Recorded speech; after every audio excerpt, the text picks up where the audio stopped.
Pattern and texture in the home, what do you think? Have you got happy memories of Granny's front room wallpaper, all big, bosomy cabbage roses? Safe, comforting, but a little dowdy. Or are you fascinated by how sensual, how exciting pattern and texture can be? Either way, I know what you're thinking. I know that you're thinking that pattern and texture are difficult to use. They're scary. But like so much else in interior design, there are basic rules there to help you get it right.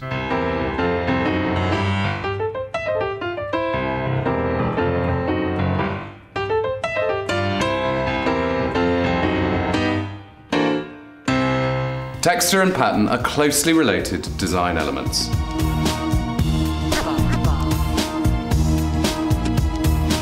Using texture is neither difficult nor expensive, but it's so often overlooked.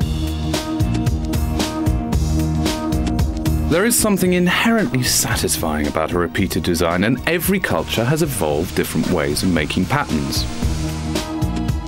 Pattern has never been so widely accessible, but like every other element in the interior, you need to know how to use it successfully. Here in our secret scientific studio laboratory, we've recreated the average British room, and I'm going to use this to show you how pattern and texture can soften sharp angles, create a period atmosphere, even trick you into thinking that a room is bigger than it actually is. We'll find out how certain patterns have a phenomenal ability to disguise badly proportioned rooms. Nowadays, busy, exciting patterns are more often to be found on gallery walls, or in this case, floors. Now, I'm not saying that you should have stripes on your living room floor. I just want you to be a little less timid when thinking about pattern, because pattern is a brilliant carrier for personality. Think romantic, think florals, think cabbage roses, think gardens of romance, think poppy, think swirly, think nightclubby, think scary, sexy images, think pinstripe, think upright, think stiff upper lip, think damask, rich, sexy, sensual damask, think Venice, think Florence. Ooh, I need a cold shower.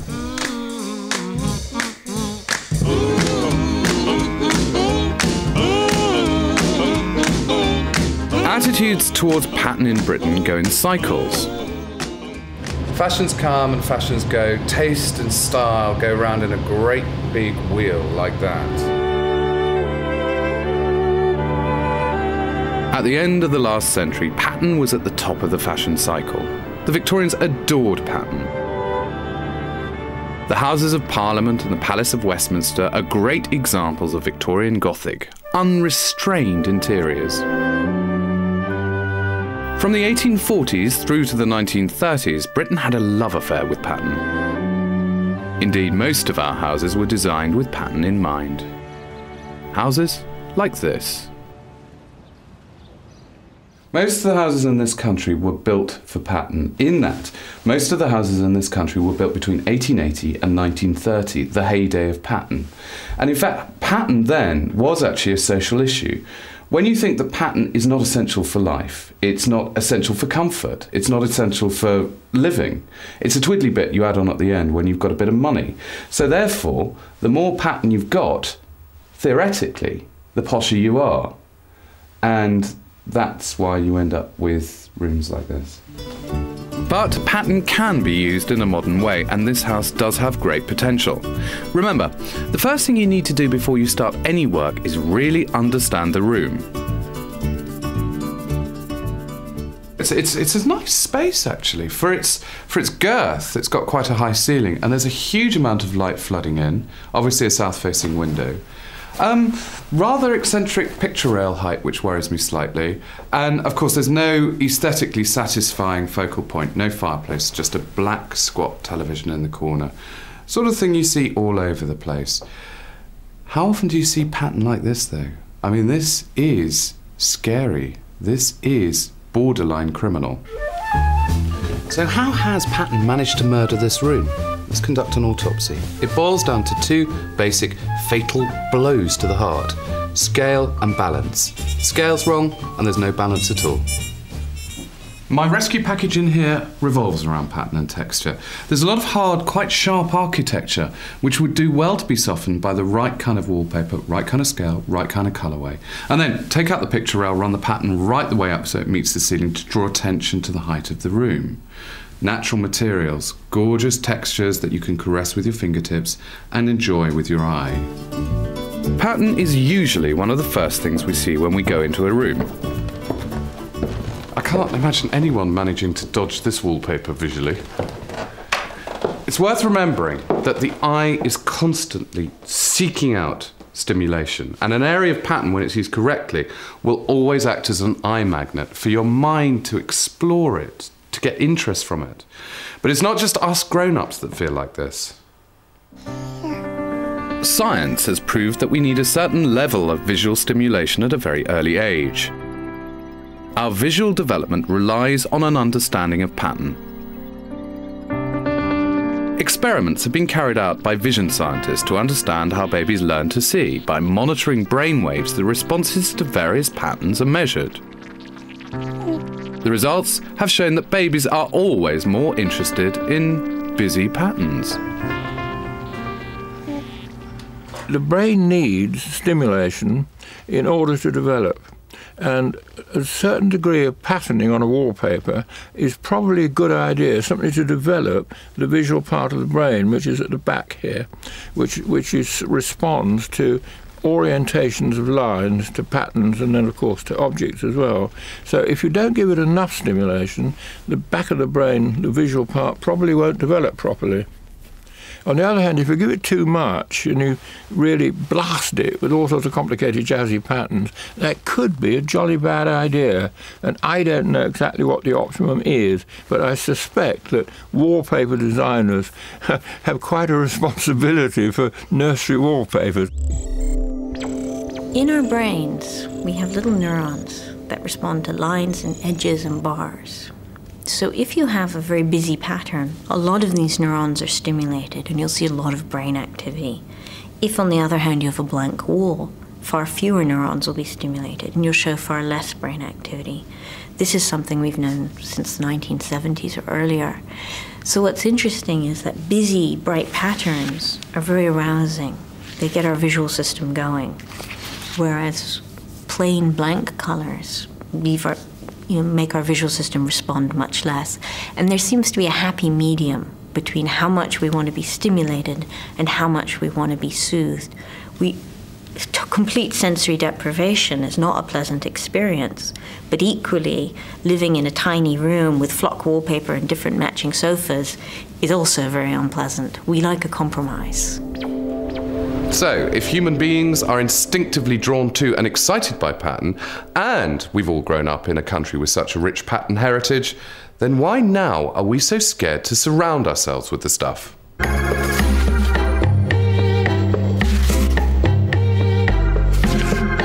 There is an immense range of pattern available, but you have to be careful about what you choose. Understanding how pattern works is nothing like as complicated as swanky upmarket designers would have you believe whilst charging through the nose for their advice. If you look at this paper, there are two reasons why this sits so well in the room. The first is the fact that the pattern is derived or inspired from patterns of the period of the house. But much more importantly, I think, it works because of scale. So why is that? Let's go back to the studio. With wallpaper, there's a very, very basic design rule, which is to understand the relationship between the size of the pattern and the size of the wall. What you don't want to do is that. Subdivide your wall into blocks, in this instance 60 centimetres square, that thoroughly draw attention to the fact that you've only got 4 up and however many across. Wallpaper has the most fantastic ability to draw a veil over dodgy proportions. Getting the pattern and the scale right means that you no longer see your low ceiling or your short wall. Having said that this is so bad, don't start thinking, well, I'm never going to use a white wall with a black grid on it. Imagine this is a more conventional wallpaper with a flower there, a flower there, a flower there, a flower there, a flower there. You're going to spend the whole time counting the flowers.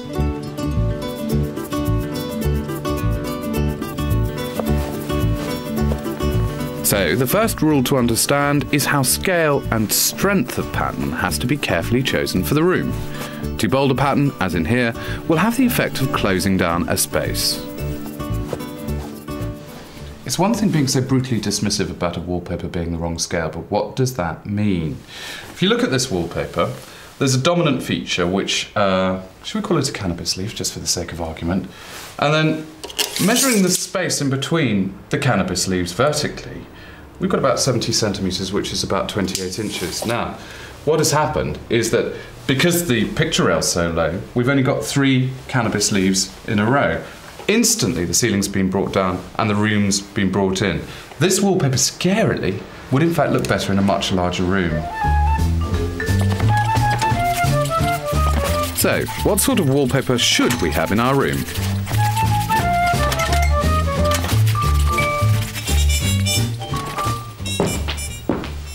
Three classic traditional wallpapers, each one showing a completely different approach to pattern. What I find quite interesting is the fact that 100 years ago, each of these would have been huge, massive, great big patterns designed for lovely, huge, stately rooms. But now, they've been completely redrawn, completely redesigned to fit our kind of spaces. In fact, to fit into a room like this. This is a quite straightforward repeat. You've got one motif which just goes up 9 times. And I mean, that's lovely, 9 whole repeats, even in a low-ceilinged room. This is a bit more geometric. I mean, I can't even be bothered to count the amount of fleur-de-lis. But the idea is, it's a quite simple grid pattern. The motif itself is cut very, very small, so you're not drawing attention to the lowness of the ceiling. Now, this one in the middle is an extraordinarily clever pattern. It has no beginning, it has no end. It's almost impossible to discern where the motif is. You pick up a flower, try and find its twin, try and find its mate, and it becomes a blur. So the 3 distinct types of pattern are florid, geometric, and this one, which is naturalistic. The idea being that the pattern is arranged as things grow in nature, off-center, lopsided. And because that's naturalistic, because that's like nature, it's almost like camouflage. Wallpaper design has always been closely related to technology. In the 18th century, printing relied on woodcuts, a time-consuming and expensive process that required exquisite accuracy. The most complicated papers may have needed 35 separate printings. Needless to say, today, a hand-block paper like this one is so expensive, even I can't afford it.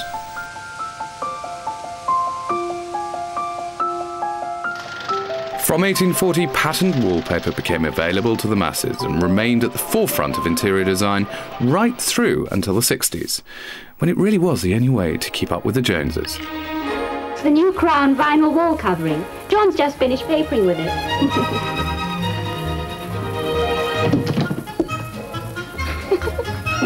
Don't worry, no problem at all with Crown vinyl wall covering.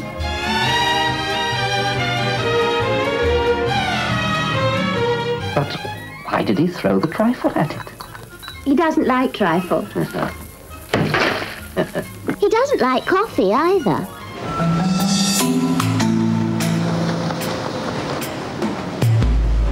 Today, design technology allows manufacturers to react to consumer demand at the click of a mouse. There are over 10,000 wallpaper designs on the market, and yet most of you still opt for the safest and the simplest range. You know, it breaks my heart. We make, as an industry, 75 million rolls a year. That's enough to go around the world 18 times, so there's plenty of choice out there for people.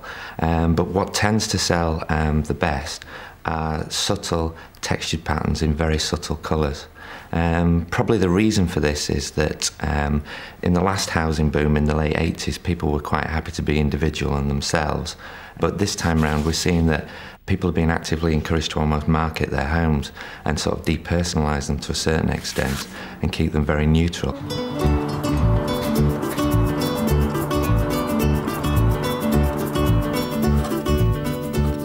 You see, I do understand you lot, and because I know you're all pattern scaredy cats, I've chosen a very subtle but nevertheless elegant floral pattern for the front room at number 37. The other changes I want to make in here include reinstating the fireplace to provide a more pleasing focal point than the television, and the picture rail has to go.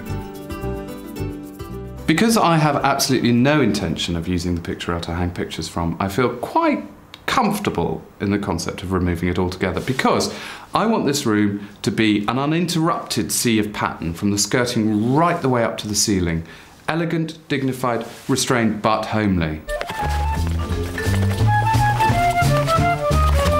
Had I chosen a geometric design of wallpaper for this room, the effect would have been completely different. Geometric patterns often derive inspiration from our classical past, and in fact, the late Georgians used them to draw attention to the rhythm and symmetry of their architecture.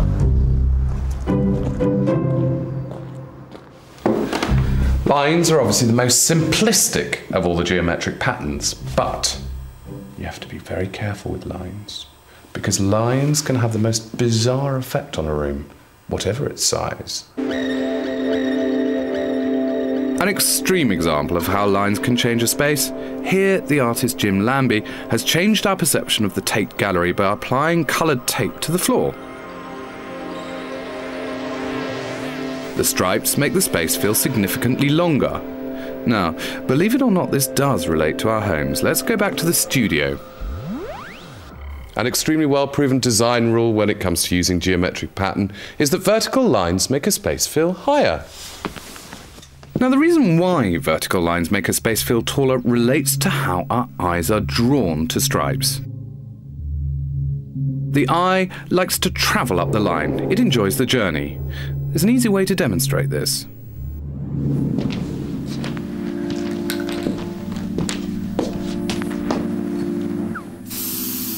The Muller-Lyer illusion is one of the most famous visual tricks. Two lines of equal length are drawn.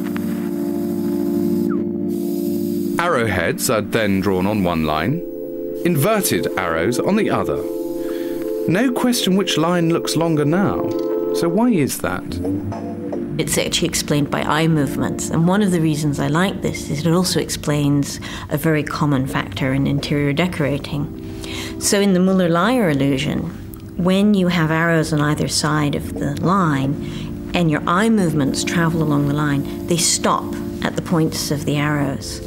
However, when you have the line flanked by the reversed arrows, the eye movements can travel up the arrows and they're not stopped as abruptly. Now that might explain why, if you want to make a room look taller, you use vertical striped wallpaper. The eye can travel up and down the stripes of the wallpaper, and that makes the room seem taller, in the same way as allowing the eye to travel back and forth across the Muller-Lyer illusion allows the line to seem longer. It's not just geometric patterns that are so good at tricking the eye. Curvy patterns, naturalistic patterns, florid patterns, floral patterns, all of them do a very good job at camouflaging imperfections in a room. William Morris's designs are great for this. By imitating nature, wallpapers like this take the eye away from lumps and bumps in the plasterwork. The next step is to understand how to successfully combine patterns. And boy, have I got somewhere to show you. And now for pattern lovers everywhere, the joy of pattern and texture. This is the Mayfair home of interior designer Alidad. It's a one-off, a brave, bold, daring fusion of all sorts of patterns and texture.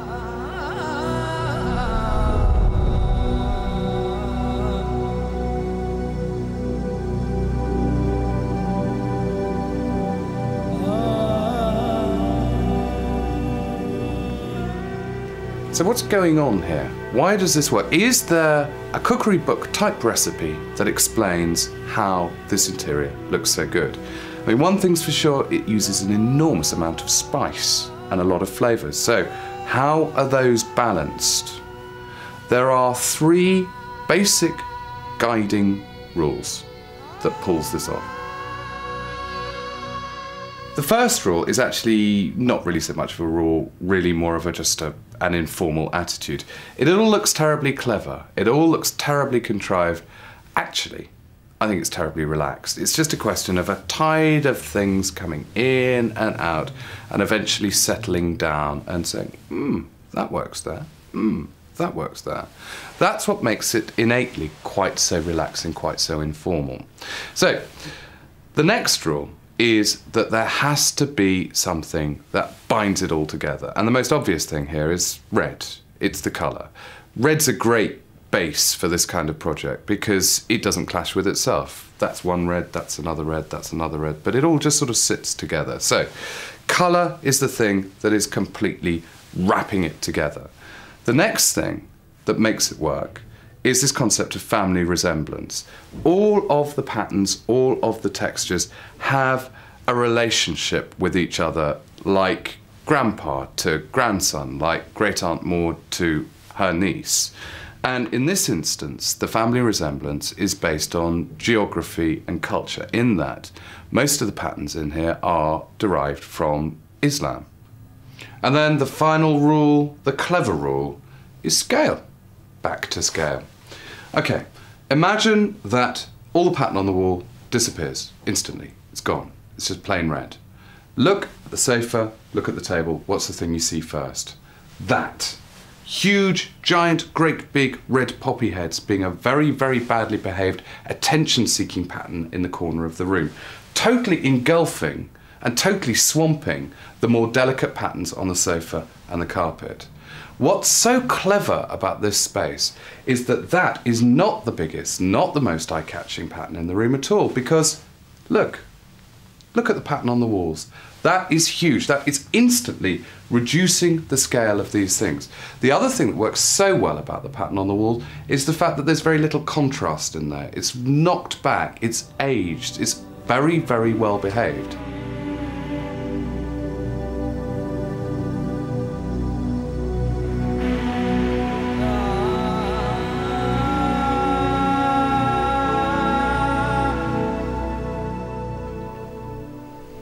And this, of course, is the other end of the pattern spectrum. Discreet, polite, the perfect background.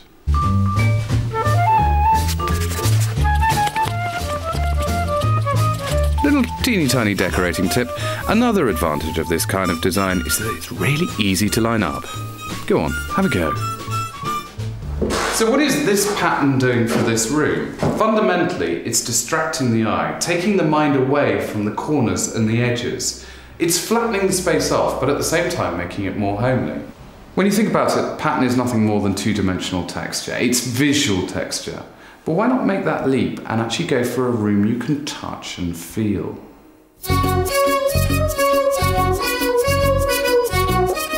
So, what is texture and what job does it do at home? Think about the softness of carpet. And then think about shiny, hard ceramic floor tiles. Think about stone walls against silk wall coverings. The thing about texture is that it can communicate luxury as efficiently as it can communicate simplicity. So, back to number 37, where some decisions need to be made. I've got a series of gorgeous things which I need to pick and mix and match together to create a mood board for this room. So I'm looking at everything that I've got, and I've got a bit of wool carpet with a nice texture to it.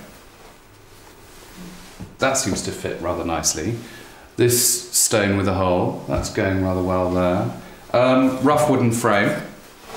That's all beginning to look rather nice. Nice bit of natural linen as well. Things that aren't looking so good are things like that. It's rather grown up, it's a bit too grand in a way, even though the colour's quite good. That is not good. It's urban, it's man-made, it just seems to be scary with everything that's going on there. And that seems to be sitting very nicely together. In fact, there seems to be some kind of family resemblance going on there, a very happy family resemblance. The very happy family that is natural texture.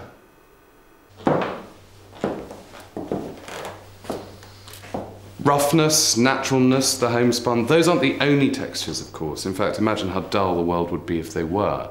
Texture can also be silky, it can be glossy, it can be luxurious, it can be refined. Texture is extremely important to humans, I think because we're so tactile, but it remains one of the most undervalued of all the senses.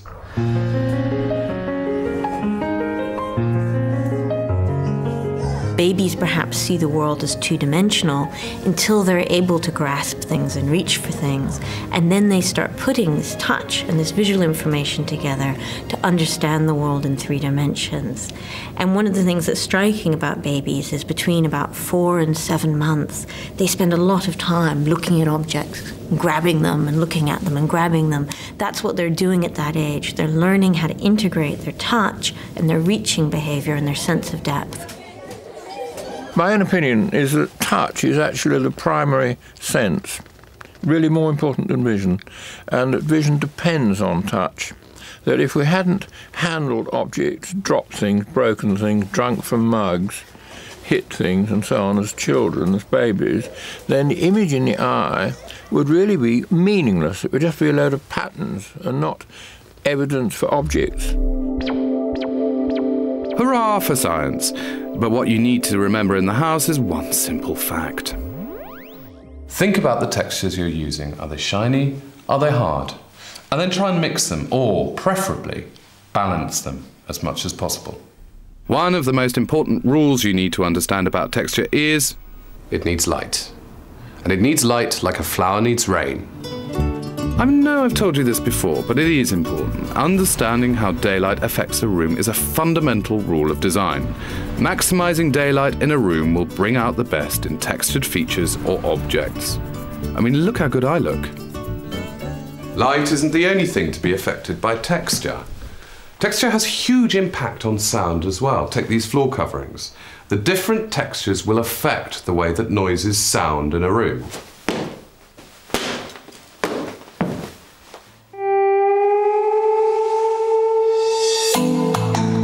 Back at number 37, work is complete.